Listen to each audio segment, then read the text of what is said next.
How to pin chat in Instagram. Hello guys and welcome to our YouTube channel. Today we're going to learn how to pin chats on Instagram. If you want to keep your important conversations easily accessible, follow these simple steps. So let's get started. First, open up your Instagram application on your device.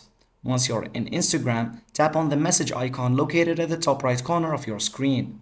From the list of your chats, select the one you want to pin. For example, I'll choose this chat right here.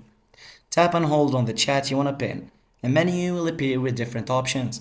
From the menu, tap on Add Label, then select Flag from the options provided and tap Save. This will flag the conversation. Flagging a chat acts like pinning on Instagram. Once flagged, you'll see a blue color icon above the chat, indicating it's been flagged. And that's it. You've successfully flagged or pinned a chat on Instagram. If you found this video helpful, don't forget to like and subscribe to our channel for more useful tips.